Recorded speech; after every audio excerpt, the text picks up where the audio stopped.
Et je suis en train peut-être de faire mal à mon enfant, mais à ce moment-là, mon enfant m'a fait mal aussi.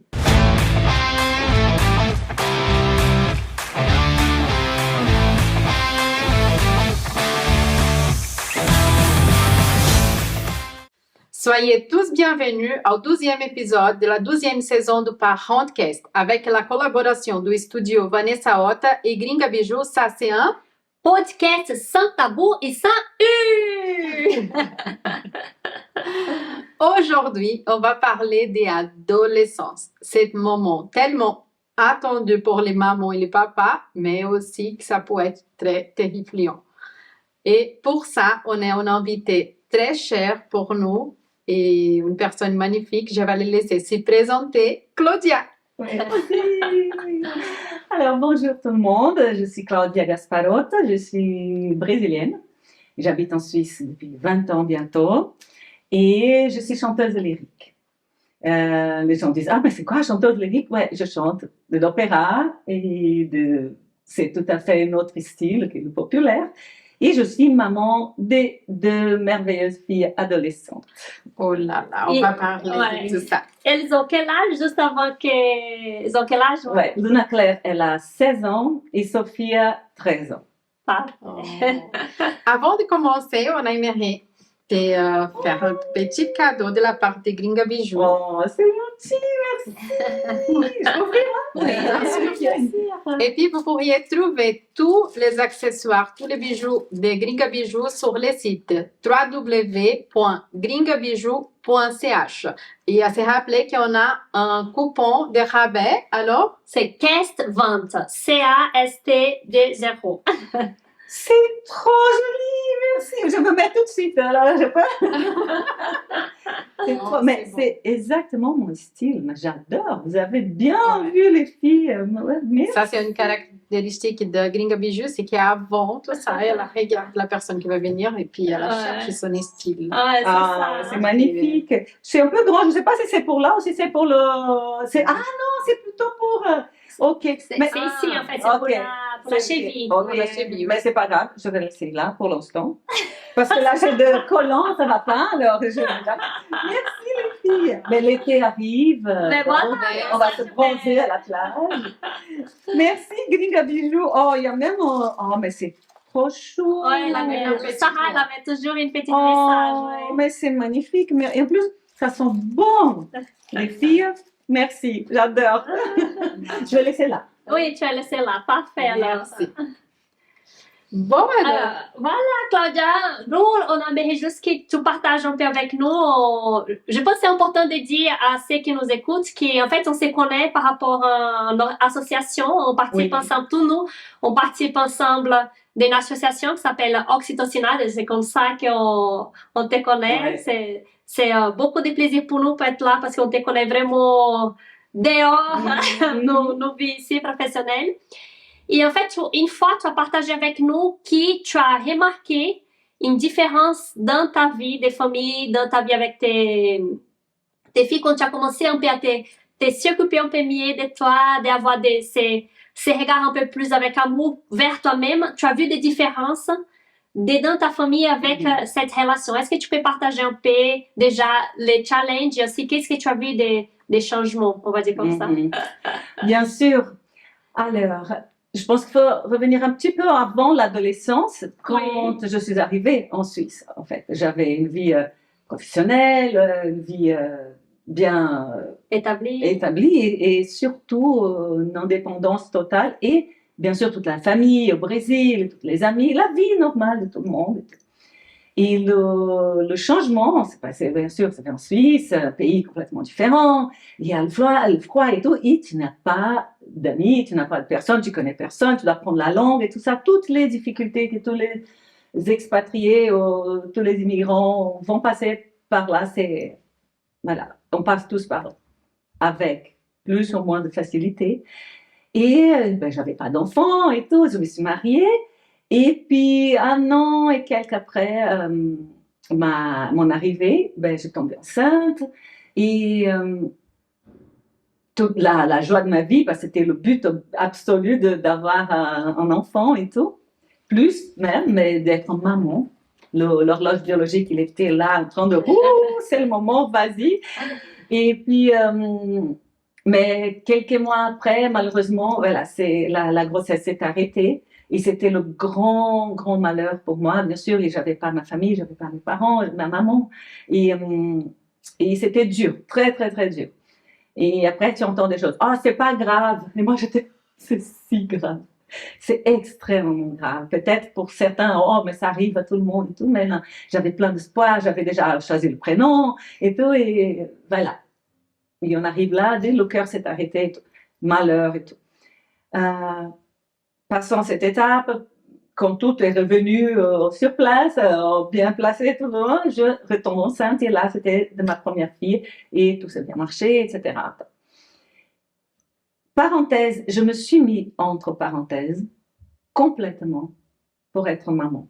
J'ai jamais arrêté de chanter, j'ai jamais arrêté de faire des concerts et tout. Par contre, c'était pas le même rythme qu'avant. Les voyages, c'était presque comme un hobby qui est un vrai métier parce que je n'étais plus en train de gagner ma vie avec.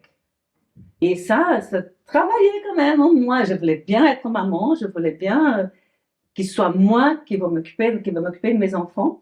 Mais en même temps, pour dire bien la vérité, je me suis mis des côtés. En parenthèse. Voilà. La chanteuse est là, la personne, la femme est là, mais la maman, elle était vraiment au-dessus. La maman elle a pris toute la place et je trouve ça joli. Je trouve, la maman qui se donne, qui fait tout pour les enfants, qui respire pour les enfants. La maman, quand on est maman pas si jeune que ça, je crois qu'on a plus cette envie de rattraper ou est-ce que je suis capable de faire des choses que les jeunes peuvent faire aussi et tout, voilà. Tu avais tout donné, hein? Je voulais tout donner, à fond et tout. Et j'ai vraiment j'ai le sentiment d'avoir fait ça, d'avoir tout donné, tout de mon possible et un peu plus. Mais, à quel prix? D'avoir mis, avant d'être maman, j'étais une femme. Et j'étais une artiste. Et c'est ça qui fait ma personnalité. Et c'est ça que j'aime faire et c'est le don que j'ai reçu. Donc, le fait de mettre ça de côté, c'est comme si ça m'a effacé un petit peu ce que j'étais. Et la maman, elle était au top. Ah oui, la maman, elle brillait comme maman. Mais la femme, non. Et le problème, c'est que je croyais que ça allait durer un peu de temps. Mais non, quand je vis, ça a duré. Je chantais, voilà, mais je ne me donnais pas vraiment. Le principal, c'était pas moi. Je crois que tous les mamans passent par là. Le principal, c'est l'enfant et tout et tout. Ça, c'est normal, mais presque oublié quand même. La femme. Et c'est un queue de cheval, c'est oh, ça va, moi je suis très coquette et j'aime bien être là, j'étais, ça va, je mets c'est fou quoi. L'important, c'est que je sois à l'aise pour m'occuper de mon enfant. Et après, un jour, je retrouve ma maman, qu'elle est venue me visiter et tout, et elle me regarde, elle a dit, mais je te reconnais plus. Et ça m'a fait vraiment, oups, c'est-à-dire que je suis pire qu'avant, ou bien c'est bon de ne me pas reconnaître, je devrais changer. Elle a dit, non, ton éclat, la personne, t'es réussite comme maman, il n'y a pas de photo, il n'y a pas de problème, mais je ne vois plus ma fille. Je ne vois plus la personne, la personnalité, celle qui fonce, celle qui fait les choses et tout. Tu fais tout, mais que pour la fille et tout. Et j'étais un peu, oh mince, est-ce que je fais tout faux alors? Ça commence à poser des questions. Et après, je retombe enceinte. La deuxième, c'était 2 ans et peu après la première. Oh, le bonheur de nouveau, la deuxième fille. Et ma fille, la première, elle a une personnalité très, très douce et très, très heureuse. Et c'est une fille qui rit beaucoup, qui sourit beaucoup. Et elle a, juste pour une idée, quand j'ai eu une césarienne, elle était complètement de travers et tout. Et donc, j'étais là-bas, attendant qu'ils reviennent, les sensations, de l'anesthésie et tout. Pendant ça, elle était à la pouponnière avec mon mari. Et elle commence à rigoler. Pas à sourire, à faire... tout le monde est les sages-femmes, tout le monde vient voir, mais La c'est séquence. ça. Ben oui. Mon mari a dit, non, non, c'est pas moi. Hein. La petite, elle a dit, mais elle rigole. Et ils ont dit, ouais. Bon, moi, j'étais là-bas, je savais rien du tout, j'étais là, et j'ai pris beaucoup de temps pour revenir de cette anesthésie. Beaucoup de temps. Il commence à s'inquiéter, mais il me faisait là Des tests, oui, des sensibilités. et rien. Ils ont dit. Et après, je vois, c'était le changement. Ça, c'était 9h16. C'était déjà le changement de midi pour aller, qu'ils puissent aller manger et revenir l'autre. Et j'étais toujours là sans rien sentir. Et j'imaginais que ma fille, elle avait faim. Et je voulais la voir et tout. Et personne ne m'a apporté. Et donc, ils ont fait une photo d'elle. Ils m'ont mis à côté de moi comme ça. Ils ont dit, ah, c'est toi la maman du bébé qui rigole. Je dis, rigole? Mais ma fille rigole. Elle devait pleurer parce que là, je crois qu'elle a faim. Et elle dit, non, non, ta fille, elle est en train de rigoler. Et je dis, oh, mais qu'elle est chou, c'est vraiment ma fille, parce que moi, je rigole beaucoup. Et mon mari, il est plus suisse, plus voilà, il rigole, mais voilà, pas autant que moi. Et finalement, quand je commence à bouger l'orteil, ils ont dit, ah, j'ai senti un peu là, ok, tout va bien, tout va bien. Et je sais pourquoi, j'avais un problème à la colonne, ils avaient peur de quelques millimètres qui pouvaient toucher, ça pourrait être catastrophique, etc. Donc, je commence à toucher et tout. Finalement, j'ai ma fille dans mes bras et tout. Et je dis, ah, mais c'est toi qui rigoles alors et tout. On se fait connaissance, on va dire, sur le moment-là. Et la maternité, ça a commencé comme ça. Elle avait des problèmes, elle a eu pendant la grossesse, des problèmes de reins, un rein s'est développé, l'autre non. Donc, ils ont dit, il faut la sortir avant la 30e semaine. Peut-être elle va survivre, peut-être pas. Donc, voilà, c'était pas. Finalement, elle a pris le premier goût qu'elle a eu dans sa bouche, c'était pas mon lait, c'était des antibiotiques. Pendant 6 mois, elle a dû prendre ces antibiotiques. Et j'ai goûté pour voir, c'était affreux comme goût. Et la pauvre, voilà, et je pleurais toutes mes larmes et tout. Et des tests absurdes qu'elle devait faire, des contrastes et tout, et la maman qui était là, de voir sa fille pleurer et tout. C'était vraiment pas... donc je crois que c'est tout ça, tous ces scénarios m'a fait... Non, je suis 100% à elle, je m'en fous de chanter, je m'en fous... malgré que ça c'est ce qui me rend heureuse, mais je dis non, c'est le moment d'être maman. Et j'étais à fond, et je suis toujours à fond. Mais, et après, bon, la deuxième est arrivée, et tout le bonheur, comme notre fille. J'ai toujours pensé que je serais maman de fille, c'est drôle. Je dis, est-ce que je serais être maman de garçon et tout, mais je pense que, je sais pas, quelqu'un a entendu là-haut, je vais envoyer des filles là pour que les garçons ne souffrent pas.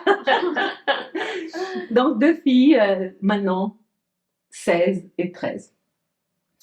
Avec le temps, je me suis donnée vraiment à fond. Après, commence l'âge de choisir les cours voilà, à la maison. Obligatoire. Il faut avoir un instrument. Tu peux choisir l'instrument que tu veux, mais il faut jouer un instrument et choisir un sport. Pour moi, c'était ça, non. Au moins un sport, un instrument, et ça se développe bien la tête, le corps. C'est la maman qui doit faire. Non, il faut.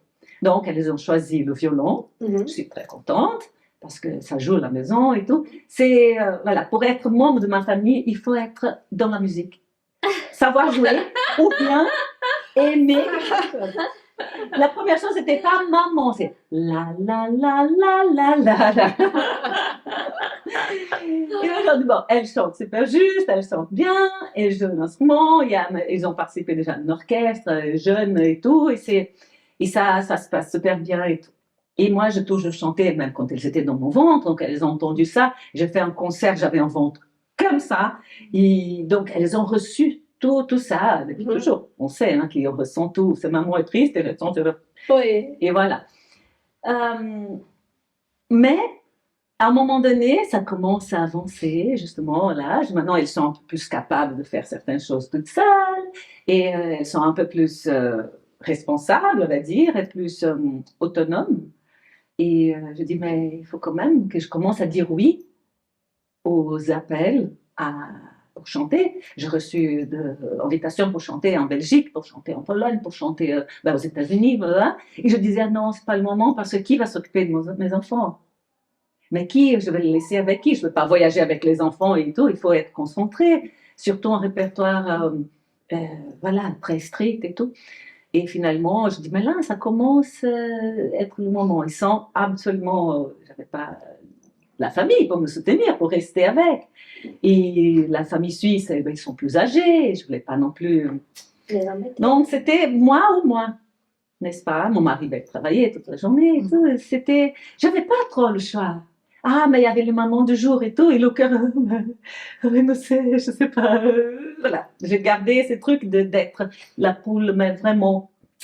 Vraiment autour Vraiment des autour. enfants. Exactement. Mais à quel moment, Claudia, alors, tu as eu cette vision et puis tu as décidé, tu as dit, je dois donner l'autonomie à mes enfants et puis regarder un peu plus vers moi.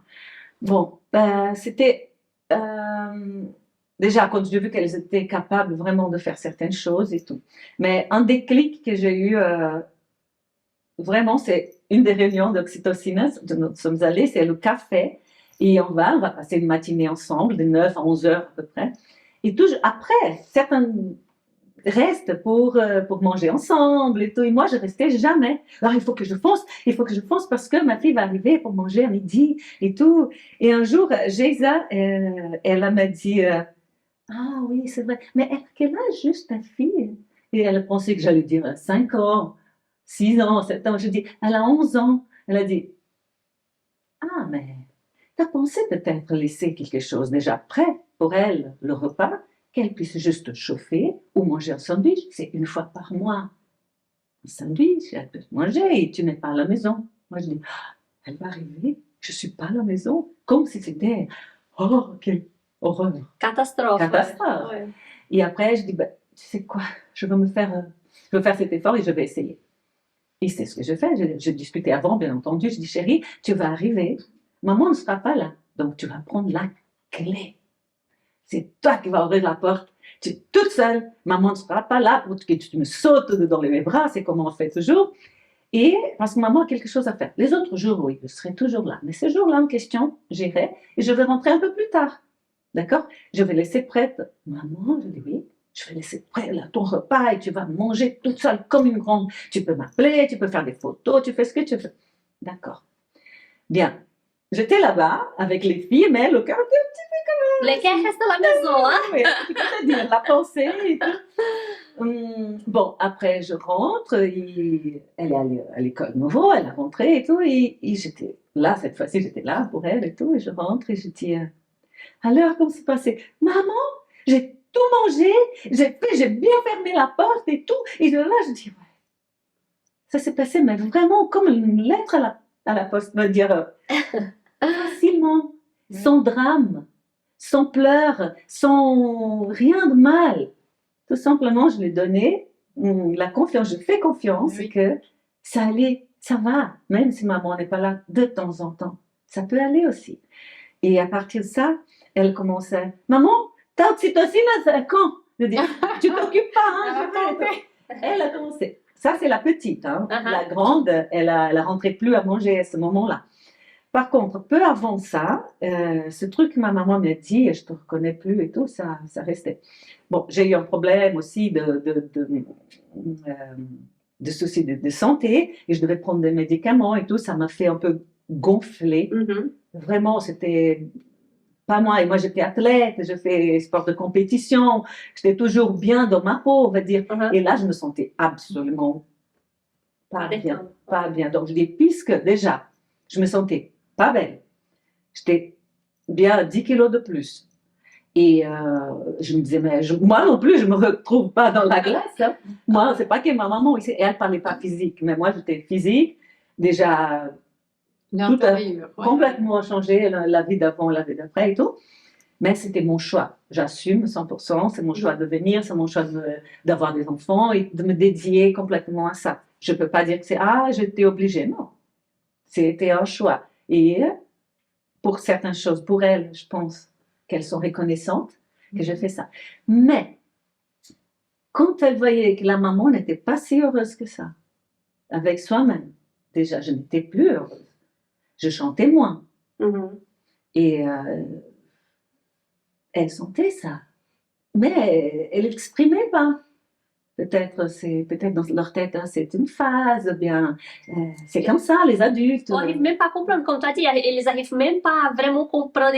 C'est quelque chose de bizarre, mais j'arrive pas à vraiment comprendre et Ouais. reconnaître qu'est-ce que c'est Oui, derrière. mais c'est bien que tu amènes ça parce que alors dans la psychologie, la psychanalyse, on dit que les enfants ils se culpabilisent énormément dans ces moments-là. Quand ils voient la maman et le papa, parce qu'ils ne comprennent pas du tout, comme Amanda elle a dit, mais ils se culpabilisent. Il dit ma maman elle est pas heureux et puis c'est ma faute. Ouais. C'est ma faute, c'est parce que je suis là.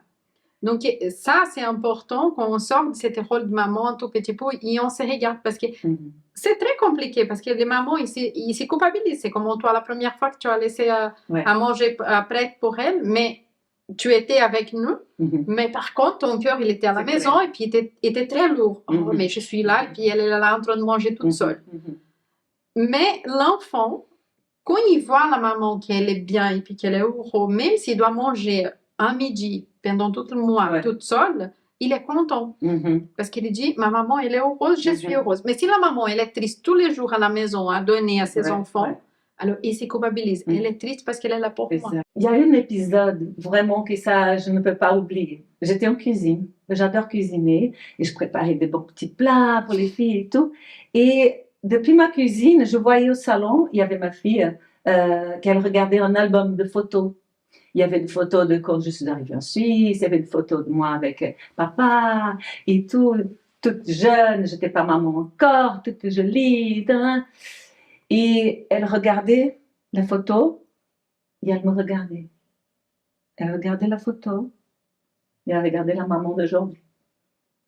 Elle commence à pleurer. Et moi, je sais rien, je suis là en train de cuisiner, je me concentre et tout. Et je vois qu'elle pleure, je dis, ça va chérie, qu'est-ce qui se passe? T'as mal et tout. Et elle a dit, maman. Je dis, mais qu'est-ce qui se passe? Elle est venue, elle m'a montré la photo, une photo, j'étais toute belle et tout. Et j'étais pas gonflée avec des médicaments et tout. Et elle a dit, je veux cette maman-là. Ça, j'ai eu deux réactions. La première,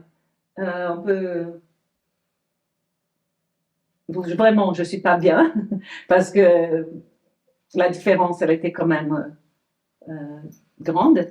Et je suis en train peut-être de faire mal à mon enfant, mais à ce moment-là, mon enfant m'a fait mal aussi. Parce que je dis, ça veut dire qu'elle est en train de souffrir parce que je ne suis plus comme ça. Mais si je ne suis plus comme ça, une partie, c'est à cause.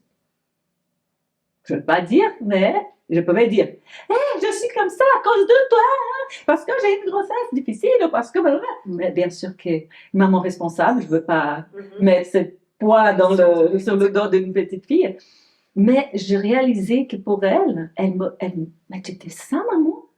Et là, la phrase de ma maman, mais je ne te reconnais plus intérieurement dans l'action, et la maman et tout, je dis, mais je ne suis plus moi. Personne ne me reconnaît. Même moi, je me suis perdue dans ce chemin. Je me suis retrouvée la maman et c'est tout. Et c'est que ça. C'est que ça. Et je suis plus que ça. Et après, je dis non, c'est pas normal. C'est pas possible. Parce que si elle est en train de souffrir, c'est pas seulement à cause d'apparence. C'est que j'étais plus épanouie. Dans le sens maman, oui. Et tout le reste. Mais l'essence de maman, elle est où? Exactement. C'est le côté intérieur, parce que des fois c'est pas seulement l'apparence, c'est pas l'extérieur. C'est que nous on commence à mettre dehors tout ce qu'il y a dedans. Alors donc ça c'est juste un reflet de qu'est-ce qu'il y a dedans. Exactement. Alors donc les enfants ils ont ce pouvoir de voir plus profondément que nous les adultes. Ils vont plus loin quand ils regardent. Et puis c'est très intéressant que tu as amené ça parce que alors là, je reviens encore une fois sur l'histoire de ne pas mettre cette poids sur les enfants et puis de laisser les enfants se responsabiliser pour les choses qui sont en train de se passer avec nous. Parce que c'est notre choix. Nous, on a choisi d'être maman à ce moment-là. Alors oui, mais comment je peux être heureux et puis être maman aussi en même temps? C'est vraiment de mettre les choses sur la balance. Nous, on dit toujours ici aux parents de caisse que c'est mathématique, de mettre l'enfant avant nous, cette mathématique, elle ne ferme jamais. Ça ne va jamais jouer. Alors, c'est d'abord nous, moi, j'ai fait le mieux pour moi, c'est qu'est-ce que tu es en train de faire maintenant? Tu vas au café, tu vas trouver tes copines, tu vas faire tes petits moments dehors de la maison toute seule pour que toi, tu te sens entier. Et puis après, tu arrives à donner le mieux à les enfants. Et puis ça fait que les enfants, alors ils grandissent et puis ils arrivent à cette phase de l'adolescence avec beaucoup plus de légèreté. Parce qu'ils n'ont pas cette poids de « je suis un poids dans la vie de mes parents ». Alors, mes parents, ils sont comme ça parce que moi, je suis là. Et puis ça, c'est très dur. Et puis j'aimerais amener cet exemple. Moi, j'ai porté sur mes épaules pour longtemps. Alors, puis j'ai fait la thérapie pour ça. L'histoire de ma maman, elle disait, moi, je suis mariée parce que je tombée enceinte de toi. Alors, même si elle n'a jamais parlé ça pour me blesser, pour faire du mal, pour elle, c'était son histoire. Mais moi, comme un enfant, alors j'ai interprété, alors moi, j'ai bloqué la vie de ma maman. Alors, moi, j'ai arrivé et puis elle a arrêté d'être elle pour être ma maman. Et puis, ça m'a bloqué dans plusieurs situations dans ma vie. Et puis, c'est juste après l'âge d'adulte, après que j'ai eu mes enfants, et puis j'ai fait la thérapie, que j'ai compris que ça m'a bloqué dans certaines choses. Donc, regarde notre responsabilité maintenant comme maman. Absolument. Moi, je voulais juste rajouter aussi par rapport à ça que Chris est en train de dire, parce que c'est très délicat. Tout ce qu'on amène ici dans les podcasts, on ne sait pas comment les gens ils vont interpréter, comment ils sont chez eux, ils vont écouter ça. Et en fait, j'aimerais juste amener l'accent sur ça que tu viens d'apporter, que tu as dit. Même si tu n'as pas dit, il y a eu cette situation qui c'est un peu, si je suis comme ça, c'est un peu à cause de vous. Tu vois, dans le sens, si moi j'ai laissé tout mon travail à côté, c'est un peu parce que j'ai mis la maternité en première. Et là, qu'est-ce que j'aimerais partager avec tout le monde, c'est que si on fait, il y a beaucoup de mamans qui disent, mais je dois faire quoi? Est-ce que je dois arrêter de travailler pour être maman? Est-ce que je dois essayer de travailler pour un peu remplir ma tête et après être maman quand même? Qu'est-ce que c'est les faux? Qu'est-ce que c'est les bien? Et en fait, ça n'existe pas. Le plus important, c'est que vous soyez honnête avec vous-même parce que si on arrête de travailler, mais qu'on amène toujours cette sensation, ce sentiment de frustration, même si on jamais dit rien, les enfants vont ressentir. C'est comme tu as dit, les enfants sont connectés avec l'inconscient des parents. Ça veut dire que tout ce qui, même si c'est non dit, l'enfant il arrive à ressentir ça. Ici, nous sommes frustrés parce qu'on a arrêté de travailler et on était juste on joue juste le rôle maman. Ça va se transmettre aux enfants. Et d'une façon inconsciente, ils vont sentir que c'est lourd. C'est très lourd pour un enfant. C'est très lourd d'un enfant d'avoir la responsabilité d'être, c'est lui qui est le responsable de la joie de ses parents. Et en fait, on ne se rend pas compte. C'est pour ça que c'est très délicat d'être maman. C'est un rôle qu'on apprend au fur et à mesure. Et le plus important, c'est toujours être honnête. C'est être honnête avec toi-même. Est-ce que je sens que ça va bien? Est-ce que je vois que j'ai eu un choix? Par exemple, moi, si je partage un peu mon expérience, j'ai eu un congé maternité, j'avais prévu plus ou moins 6 mois, mais au bout des 5e mois, moi, je ne pouvais plus être à la maison, honnêtement. Moi, même que à un moment donné, j'ai travaillé 2 fois par semaine, mais sortir de la maison 2 fois par semaine, ça m'aidait tellement pour ma tête que je vois que je suis quand même une meilleure maman. Et en fait, c'est ça, c'est être honnête parce que qu'est-ce que ça arrive, c'est que si tu dis ça, une personne qui a travaillé toutes les premières années de vie dit mais tu as fait faux. C'est la folie. Comme tu as arrêté de travailler toutes ces années. Non, tu dois travailler. Et l'autre qui est resté à la maison, qui était comme mère au foyer, elle dit non, moi j'ai arrêté de travailler pendant 10 ans, regardez mes enfants, ils sont toujours Ça n'existe pas, les gens, ça n'existe pas une règle.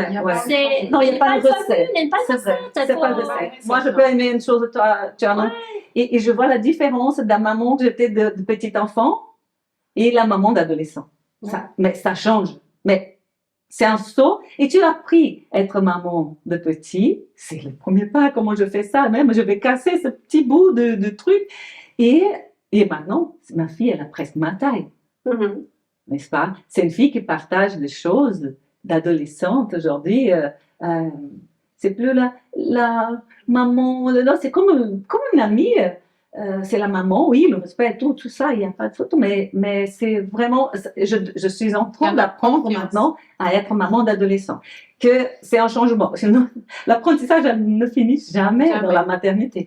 Et je vois la différence, justement, quand tu m'as demandé, quand moi j'ai réalisé, il dit non, maintenant c'est bon, va dire, jamais je vais laisser d'être maman, mais je dois sortir les parenthèses, reprendre la femme, reprendre l'artiste et me remettre, bouger mon popotin, n'est-ce pas? Et je vois la différence, pas seulement sur moi, mais sur elle surtout. Oui. Parce que vraiment, elle me voit. Et bon, déjà mes filles, elles sont adorables parce qu'elles sont fans de maman. Donc, chaque fois qu'on va dans un concert, elles sont au premier rang, mais à chaque fois.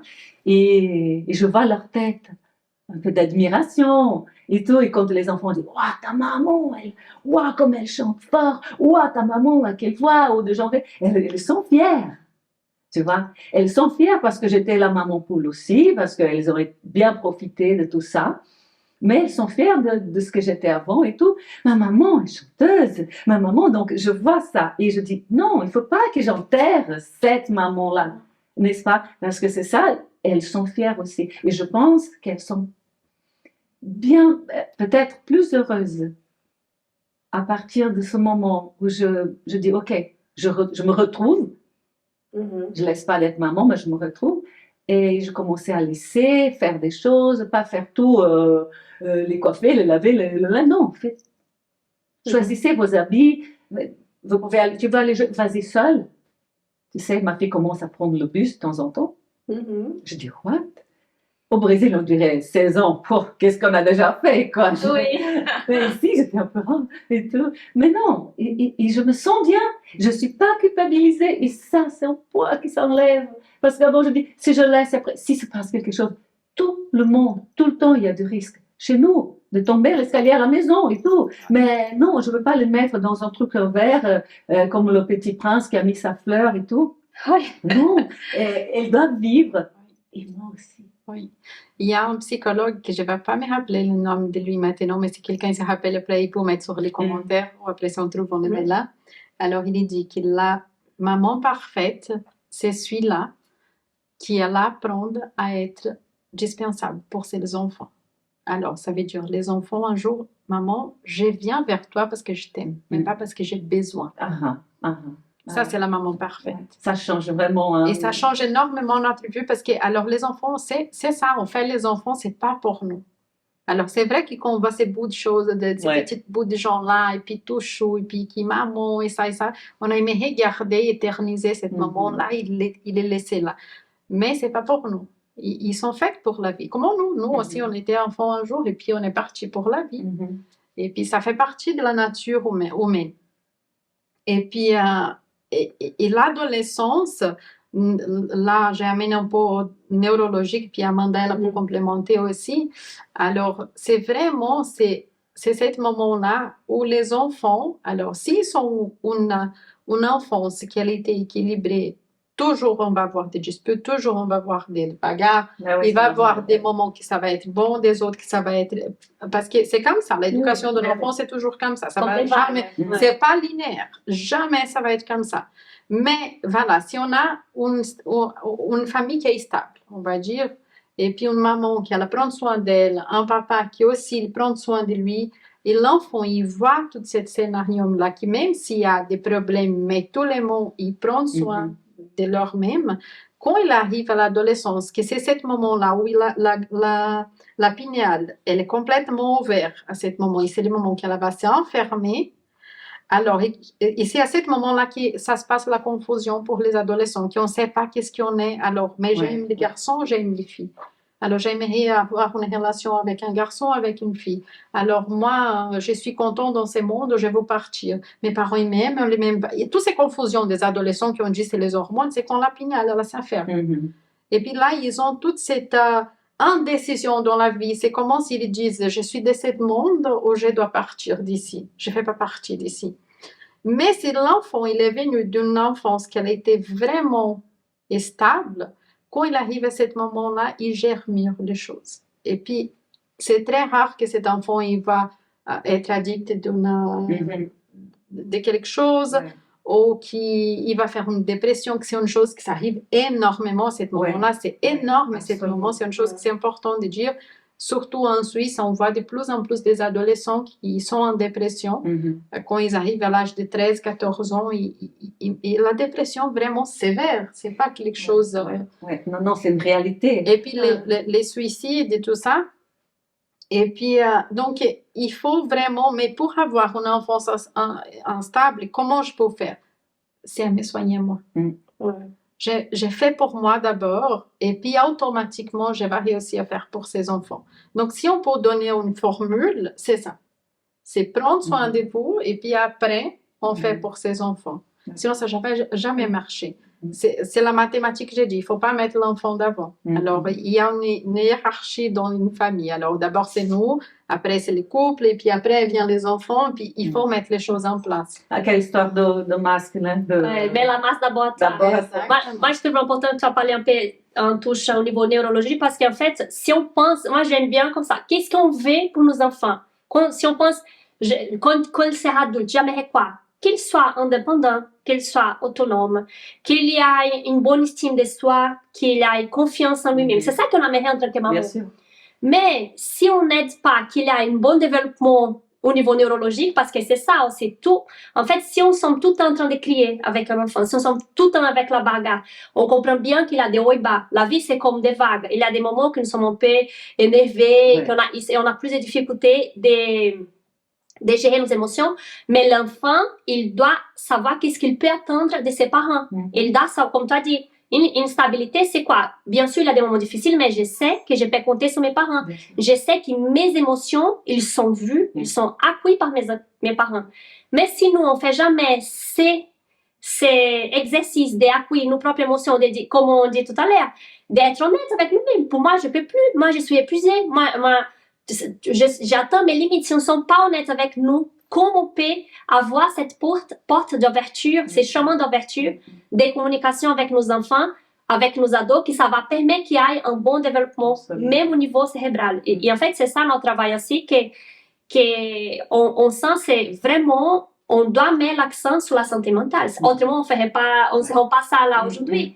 Parce que c'est comme, nous, en tant que maman, nous sommes des professionnels, mais nous sommes aussi des mamans, et ça nous angoisse énormément de voir quand on voit les adolescents comme ils sont aujourd'hui, comme Chris vient de dire, de plus en plus de suicides entre les adolescents, et en fait, on doit mettre l'accent sur la santé mentale. Si on commence pas à nous, les parents, commencer à soigner nos santé mentale, on va jamais montrer à nos enfants qu'ils peuvent faire ça aussi. Qu'il peut aussi dire, maman, ça va pas pour moi, j'ai besoin d'aide.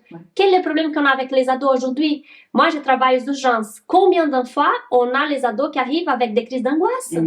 Et chaque fois plus jeunes, parce qu'avant, c'était vrai que les ados. Maintenant, on voit vraiment les enfants qui arrivent aussi avec des crises d'angoisse.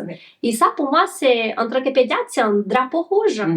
Parce que si nous, en tant que société, on fait jamais des changements, si on dit là, on a un gros problème, on doit commencer à nous accueillir en tant qu'être humain, on doit être plus empathique vers nous-mêmes pour pouvoir aussi avoir cette empathie vers nos adolescents, avec nos enfants. On va jamais casser cette chaîne. C'est ça aussi. Quand on voit la différence, justement, aujourd'hui, nous sommes plus conscientes. Voilà.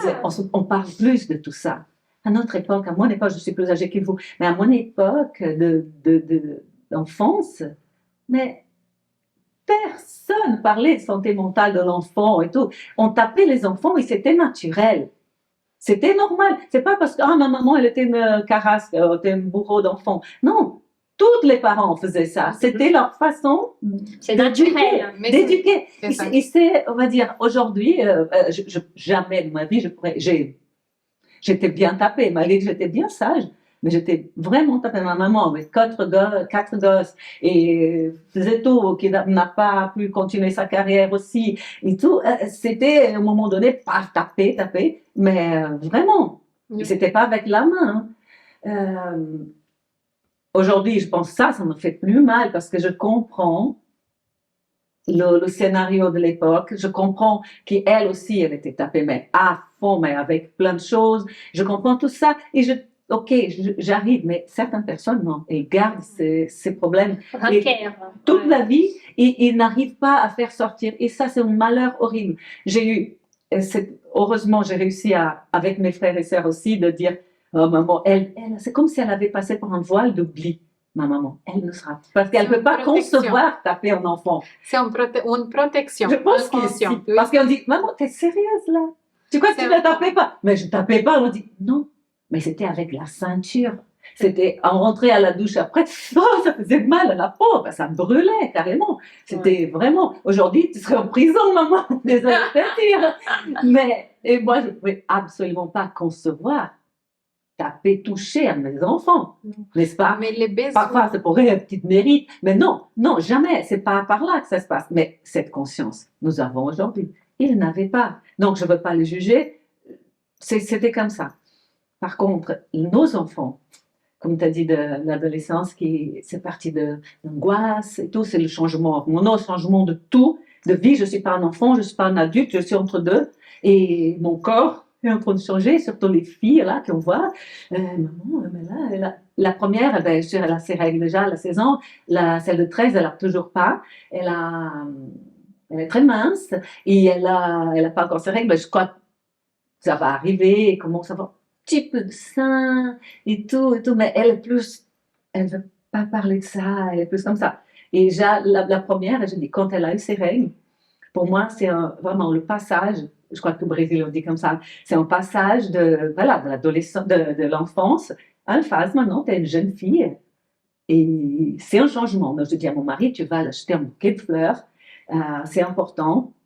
Donc, il arrive avec ce bouquet de fleurs, parce que les gens disent, oh, il ne faut pas parler de ça, oh, qu'elle a eu ses règles. Je dis, c'est beau, c'est un changement, c'est important de la vie d'une femme. Elle devient femme petit à petit. Donc, il arrive avec ce bouquet, je voulais faire comprendre aussi à lui d'abord, mais pourquoi on ne parle pas si, arrête des tabous. Ah, on ne peut pas parler de ménopause, on ne peut pas parler de la... Mais oui, on parle de tout, s'il te plaît. Et après, elle arrive avec ce bouquet, elle était émue. Elle était heureuse. Merci, papa. Elle était une jeune fille, maintenant, je fais une lettre et tout. Parce que, pour marquer le coup. C'est important de dire les choses et puis de faire ce moment, c'est venir naturel. Mm-hmm. Et ça vient naturel. Puis c'est une façon, c'est la confiance après. Oui, je peux parler de ces choses avec mes parents. Et puis, mais c'était intéressant que tu as dit de tes parents, de ton enfance, parce que, alors, il faut qu'on amène aussi que les besoins d'avant, c'était c'était complètement différent. Alors, je trouve que les parents avant, ils avaient plutôt les besoins de nourrir ses enfants. Ça, c'était la plus grande souci qu'ils avaient, de faire un enfant vivre, parce que alors la mortalité, elle était très courante jusqu'à un certain âge. Et puis, donc, faire cet enfant grandir, c'était déjà une réussite énorme. Donc, pour eux, alors, ils avaient un stress énorme. Nous, on n'a plus ça. Alors, on sait que la mortalité pendant l'enfance, ça a diminué énormément. Donc, on n'a plus cette inquiétude. On n'a pas l'inquiétude de comment je vais nourrir mon enfant, alors comment les choses vont se passer. Mais maintenant, on a des autres besoins, que c'est vraiment ce besoin de s'y regarder. Alors, la maman, elle ne peut plus que regarder ses enfants. Maintenant, ça arrive le moment que la maman, elle doit regarder à elle. Et l'enfant, il exige aussi ça. Il communique ça à dire, j'ai besoin, maman, que tu te regardes. Parce que quand tu te regardes, moi, j'arrive à me regarder. C'est ça. Moi, je veux dire, il y a un exemple que j'ai eu pendant une séance avec une cliente, que c'était très impressionnant et puis c'était très ému pour moi. Alors qu'elle m'a dit, de tellement que ma maman, elle a eu pas confiance à les hommes, moi, j'ai plus confiance en moi-même. J'arrive pas à me relationner avec les gens parce que je me confie pas en moi. C'est pas les hommes, c'est moi.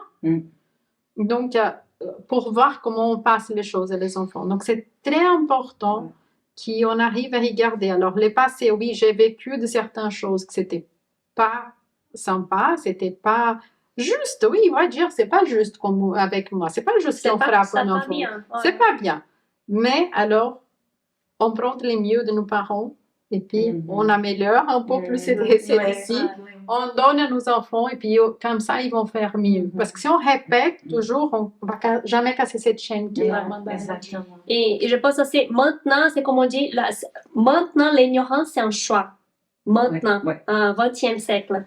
On peut pas se permettre de dire Non. comme il y a beaucoup, on entend souvent oui, mais des doses de papon, ça fait rien. Non, c'est pas vrai. Si on voit tous les articles des neurosciences, c'est pas vrai. On sait que ça fait des dégâts au niveau de tous les développements cérébral, émotionnel, tout ça. Mais bon, en allant déjà vers notre fin, c'est ça, hein, que vous voulez dire. Ouais. Ok. On arrive. Ouais. Bon, ben, on arrive déjà vers la fin de notre épisode et moi, j'aimerais partager avec vous qu'on comprend bien que parfois c'est pas évident d'avoir l'empathie, d'avoir cet accueil avec nos enfants, avec nos ados. C'est pour ça qu'on vous invite à venir le 1er mai à 19h à Clarence pour notre atelier Oxytocine, l'hormone de l'empathie, un hormone aussi de connexion avec nos enfants. Là, on va passer 2 heures ensemble, Chris et moi. Et vous tous, vous êtes tous invités. On va mettre ici les numéros pour inscription. Et dans cet atelier, on va vous transmettre un peu des outils pratiques. Comment nous, en tant que maman, en tant que papa, on peut avoir cette empathie vers nous-mêmes pour pouvoir mener une vie avec plus d'harmonie et cette vie en famille. Tous qui sont soignants, tous qui sont éducatrices, qui travaillent avec la petite enfance sont également invités parce que c'est un travail de changer, de casser cette chaîne, de pas avoir ce regard humain, pas avoir cet regard avec amour qu'on voit souvent dans les gens qui travaillent avec la petite enfance. On doit amener cette regard plus intégratif aussi, hein, plus global pour nos enfants. Exactement. Ouais. Et puis, j'aimerais te remercier, Claudia, parce que c'était vraiment chouette. On pourrait rester ici pour 2 heures. C'est vrai, il y a tellement à dire Il y a encore. tellement à dire, il y a tellement à partager qu'on pourrait rester ici. Et puis, je vous invite à laisser vos commentaires et puis vos questions ici pour Claudia et puis pour nous aussi. Après, on vient répondre volontiers. Si vous aimeriez aussi rentrer en contact avec nous sur les privés, alors c'est @parentcast. Tout ensemble, YouTube aussi c'est la même chose, et Spotify, partout c'est Parentcast pour nous trouver. Et moi aussi, j'aimerais vous remercier de l'invitation parce que être dans la compagnie de si belles personnes, c'est toujours un grand plaisir. Je vous aime de tout mon cœur. Je suis aussi reconnaissante qu'il y en a des gens comme vous aujourd'hui pour parler des sujets si importants que tu apportes cette médecine qui sort du commun et qu'il n'y en a pas beaucoup qui sont comme ça, hein, et Chris avec son regard de plus de psychanalyse et tout, ça c'est un combo, mais c'est un mariage. C'est joli comme tout. Et je suis très reconnaissante d'en faire partie et pouvoir capter les choses que j'apprends de vous aussi et tout, et ça peut m'aider dans ma vie de maman, dans ma vie de femme, dans ma vie d'amie, tout simplement. Merci Claudia. Et comment on a là vers nous une chanteuse, c'est tout juste qu'on finit avec une petite chanson. C'est une chanson, c'est une air d'opéra, c'est fort quand même. Oui. Tu m'as dit ça, je pensais, il y a une air que je chante, que tout le monde adore. C'est une adolescente justement, une jeune fille qui est en train de parler à son papa, et parce qu'elle est amoureuse d'un garçon, et le papa n'est pas très d'accord. Donc elle parle à son papa. Tout le monde croit que c'est une histoire qu'elle est en train de parler d'amour. Non, elle est en train de parler à son papa. Je vais me marier avec lui, je vais aller acheter la bague, et si tu me laisses pas, je vais me jeter dans la rivière. Ah non. Et non, papa, pour favor, s'il te plaît, papa, s'il te plaît, per favor, pietà, papa. Et elle est en train de parler. Bon, puisqu'on parle d'adolescence, pourquoi pas? Mais c'est bien comme ça. On finit, vous gardez, vous restez ces dernières minutes avec Claudia. Okay.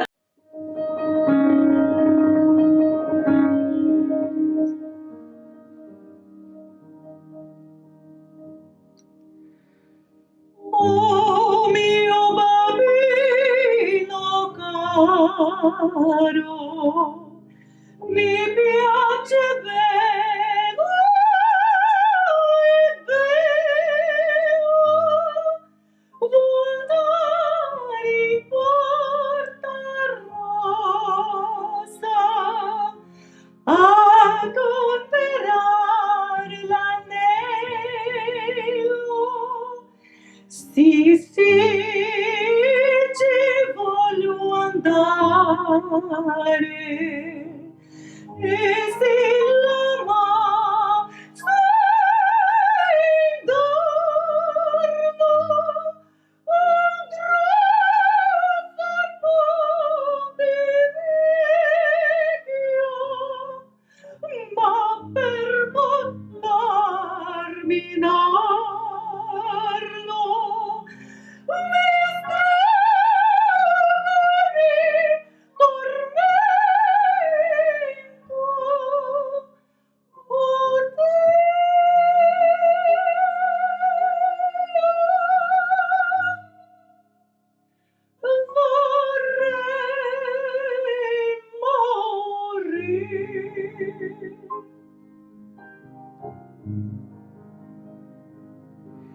Amo quieto, quieto.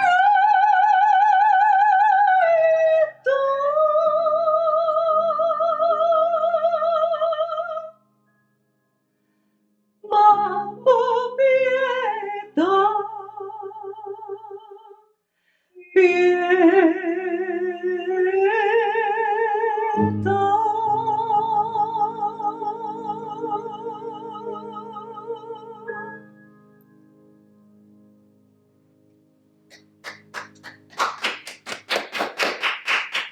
Et on n'a pas de mots. On se retrouve le dernier vendredi du mois avec cet joli épisode et puis les prochains aussi de tous les mois. Alors, au revoir. Au revoir. Oh mio bambino caro, mi piace bello e bello, vuol dare in porta rosa a comprare l'anello. Sì, sì, ci voglio andare. E sì,